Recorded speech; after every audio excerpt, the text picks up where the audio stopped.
Shyam steel flexi strong TMT बार, ये strong के साथ फ्लेक्सिबल भी है। आपदा मुसीबत कोई भी आए, ये घर को अटूट बनाए। जब TMT फ्लेक्सी स्ट्रॉन्ग, तो घर रहे हमेशा के लिए स्ट्रॉन्ग। বিগত বছরের তুলনায় এবারের রেজাল্ট আমাদের খুব ভালো হয়েছে, বরাবরই ভালো হয়, এবার আশানুরূপ হয়েছে, রেজাল্ট আরও বেশি ভালো হয়েছে গতবারের তুলনায়। যিনি প্রথম হয়েছেন ওনার নাম কি বা উনি কত পেয়েছেন? হ্যাঁ, ও হলো সুরভি মজুমদার, আমাদের স্কুলের পাশেই বাড়ি।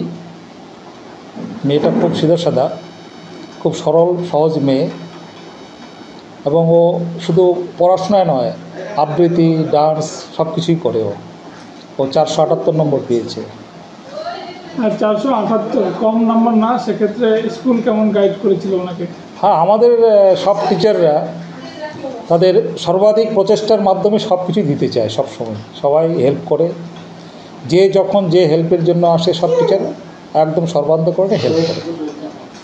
টিচাররা আমাদের প্রত্যেককে হেল্পফুল, এবং আমি দেখেছি বেশিরভাগ টিচারই এমনকি তাদের গ্রুপে নোটও দিয়ে দেয় এরকম পড়ার জন্য।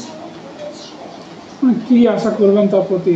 হ্যাঁ, অবশ্যই আমি ওর আরও কী বলবো, সফলতা, জীবনে আরও যেন সফলতা আসুক, ও জীবনে বড় হোক এবং ভালো একটা কী বলবো কোর্স নিয়ে পড়াশোনা করে জীবনে যেন আরও উন্নতি করতে পারে, এটাই আমার আশীর্বাদ থাকবে সবসময়। স্কুলের তরফ থেকেও থাকবে, আমার তরফ থেকে থাকবে।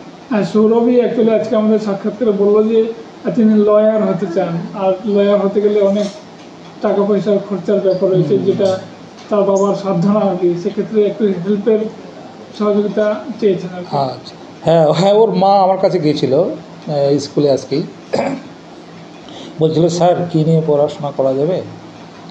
তো উনি দুই একটা কোর্সের কথা বললেন, যেমন DLED। আমি বললাম যে DLED এই মুহূর্তে তো এখন স্কুলের যে রিক্রুটমেন্ট বন্ধই আছে, তো একটা ভালো কোর্স হলো এই যে ল কোর্স নিয়ে পড়া। হ্যাঁ, এবং মেয়েটাও খুব আগ্রহী, সেটা শুনলাম। তো একজন ভালো উকিল হয়ে, ভালো খালি উকিল নয়, ওখান থেকে তো অনেক কিছু যেতে পারে। উকিল প্রথমে উকিল, তারপর সেখান থেকে সে জুডিশিয়ারি যেতে পারে, বিভিন্ন কোর্সগুলোতে বিভিন্ন পড়াশোনা করে তারপরে সে জুডিশিয়ারিতে যেতে পারে। হ্যাঁ, অবশ্যই আমার আশীর্বাদ আছে এগুলো। আরও অ্যাকচুয়ালি ওদের পড়াশোনার জন্য যে বিশাল একটা অ্যামাউন্টের দরকার বা পড়াশোনার জন্য দরকার, তাদের কষ্ট হয়। পারলে আমাদের স্কুল থেকে আমরা কিছু আমাদের যতটুকু সাহায্য করার করব তার জন্য। কোন স্কুলে পড়তে? Daspara high school. কেমন রেজাল্ট হচ্ছে এবার? ভালো। মানে কোন র্যাঙ্ক আসছে? আমি ক্লাসে এবার মানে স্কুলে ফার্স্ট। স্কুলে ফার্স্ট হয়েছে? কোন স্কুল? Daspara high school. কেমন লাগছে ফার্স্ট হয়ে? হ্যাঁ, অবশ্যই ভালোই। মানে কোন কোন সাবজেক্ট তোমাকে ভালো লাগতো আর কি? আমার সেরকম খুব পছন্দের সাবজেক্ট বলতে সবই ছিল, সবই ভালো লাগতো, সবই পড়তাম। ইংলিশটা ফেভারিট। এই ফেভারিট সাবজেক্টে কেমন নাম্বার আসছে? 96। পরবর্তীতে কি হয় শখ রয়েছে তোমার?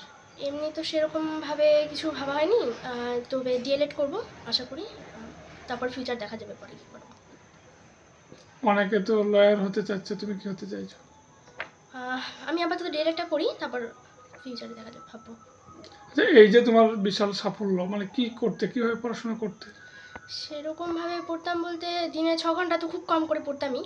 আর তারপরে বলতে গেলে পড়তাম ওই মানে পড়া বিষয়টা হচ্ছে সবথেকে মানে অল্প সময়ের মধ্যে খুব মন দিয়ে যেটুকু পড়া যায় আর কি। 6 ঘন্টা খুব কম পড়তাম, তারপরে পড়তে হতো দিনের বেলাটাই একটু বেশি করে পড়তাম, এটাই। আমি বলবো পড়াশোনাটা সবথেকে গুরুত্বপূর্ণ একটা বিষয় আমাদের জীবনে এখন। তো পড়তে হবে, অবশ্যই পড়তে হবে। আর যতটুকু সময় আমরা পড়বো, ওই সময়টুকু যেন মন দিয়ে পড়ি। মানে ঘন্টার পর ঘন্টা শুধু বই নিয়ে বসে থাকলে হবে না, মানে পড়াটুকু মন দিয়ে করতে হবে। আর অল্পর মধ্যে আমরা মানে মন দিয়ে যদি করতে পারি পড়াটা, তাহলে সেই বিষয়টাই মানে ভালো হয়ে ওঠে আমাদের রেজাল্টের ব্যাপারে, সেটাই সবথেকে ভালো হয়। মানে মন দিয়ে পড়াটাই সবথেকে গুরুত্বপূর্ণ। ছোট্টদের উদ্দেশ্যে কী বলবে? আমি ছোটদের উদ্দেশ্যে এটাই বলবো যে পড়াশোনা করো, মন দিয়ে করো। আর ফিউচারে কিছু একটা মানে লক্ষ্য নিজেকে স্থির করতে হবে, যেটা মানে একটা লক্ষ্য থাকলে সেটা আমাদের পড়াশোনার ব্যাপারে আরও মানে ওটা আরও উপযোগী হয়ে ওঠে। ভালোভাবে পড়ার জন্য একটা টার্গেট ফিক্স করো আগে, তারপর মন দিয়ে পড়ো। পড়তে তো হবেই, পড়াশোনাটা গুরুত্বপূর্ণ। আর পাশাপাশি নাচ গান, অনেকের ছবি আঁকা ভালো লাগে, অনেকে গান গাইতে পছন্দ করে, অনেকে নাচ ভালো লাগে। তো পাশাপাশি মানে পড়াশোনাটা শুধু করে গেলে হবে না, পড়াশোনার পাশাপাশি আমাদের বাকি যে কাজগুলো মানে সবসময় যে পড়াশোনার মধ্যে বসে থাকবো সেটাও না, পড়াশোনাটার পাশাপাশি বাকি জিনিসও করতে হবে একটু। তোমার বাড়ি কোথায়? আমার বাড়ি স্কুলপাড়া। তোমার বাবা কি করছে? আমার বাবা দাসপাড়া আনন্দমার্গ স্কুলের টিআইসি। খুশি হবই। তারপরে আমার মেয়ে অ্যাকচুয়ালি ছোটোবেলার থেকে ভালো। আমার আর্থিক অনটনের জন্য বিশেষ টিউশন বেশি দিতে পারিনি, তাও যা হোক 2টো টিউশন উচ্চ মাধ্যমিক দিয়েছিলাম। তা পড়াশোনা তো ভালো করে, ও ছোটোবেলার থেকে ভালো অ্যাক্টিভ। যতটুকু পড়াশোনা মন দিয়ে পড়াশোনা করে, ওর পড়ার বিষয়ে বিশেষভাবে কিছু বলতে হয় না, ও নিজের থেকেই পড়ে। ইংলিশ আছে, পল সায়েন্স আছে, ফিলোসফি, হিস্ট্রি আছে, এডুকেশন আছে। তবে ইংলিশ দিকে ওর ঝুঁকটা বেশি, আগের থেকে ও ইংলিশটা ভালো পারে। তাছাড়া অন্য সাবজেক্ট ভালো পারে। ইচ্ছা ছিল লয়ারের ব্যাপারটা, কিন্তু লয়ার পড়তে গেলে সাধারণত বাইরে থাকতে হবে, আর ও এখনও তো বাইরে যায়নি, কারণ অভ্যাস নেই, বাইরে গিয়ে একটা খরচের ব্যাপার থাকে। তাই আমরা বলছি যে আপাতত ডিএলএডটা করে নেব, তারপরে কলেজ করবে। কলেজ করার পর তারপরে যদিও সেরকম সুযোগ সুবিধা হয়, তারপরে লটা করে নেবে। কোন স্কুলে পড়তো আপনার মেয়ে? Daspara high school HS. কেমন পড়াশোনা হয় স্কুলে? স্কুল পড়াশোনা ভালো, স্কুলের স্যাররা খুব অ্যাক্টিভ। এখানে কিছু সিনিয়র টিচারও আছে, তারা খুব লক্ষ্য রাখে ছেলে মেয়েদের দিকে, যত্ন নেয়, ভালো, খুব ভালো। ওই স্কুল টিআইসি খুব গাইড দেয়। আমার নাম সুধীর চন্দ্র মজুমদার। আপনি কি করছেন বর্তমানে? আমি দাসপাড়া আনন্দমার্গ স্কুলের টিআইসি পদে আছি। হ্যাঁ, আমাদের স্কুলটা বেসরকারি ছিল, মিশনের স্কুল, একটা সংস্থার স্কুল এটা।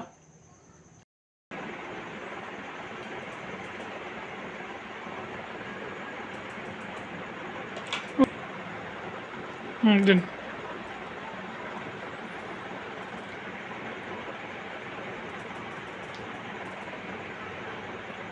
তাছাড়া পুরো ফ্যামিলি উঠে গিয়ে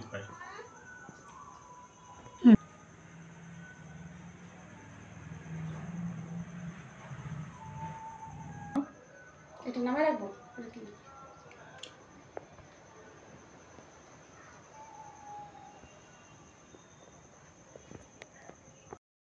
আমি তো মেয়েকে ছোটোবেলা থেকে আমি পড়াশোনা করাতাম, ও ক খ এইসব আমার কাছে শিখেছে ও। হ্যাঁ, আমি যতটা মা হিসেবে পেরেছি চেষ্টা করেছি ওর পাশে থাকার জন্য, এটুকুই।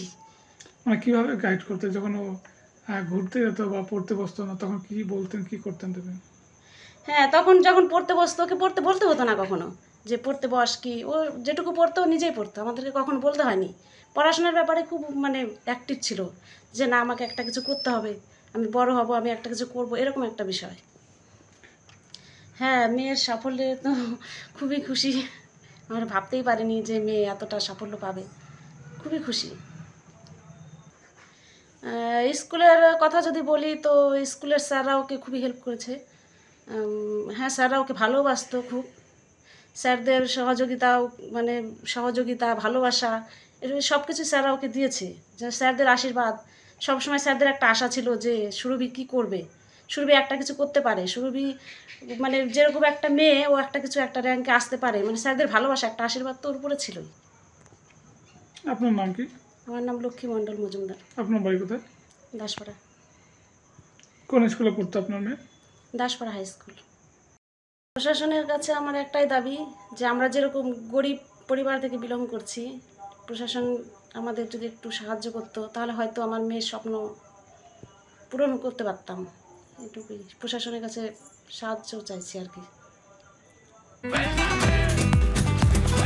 ये स्टाइल का मामला है, रूपा फ्रंटलाइन।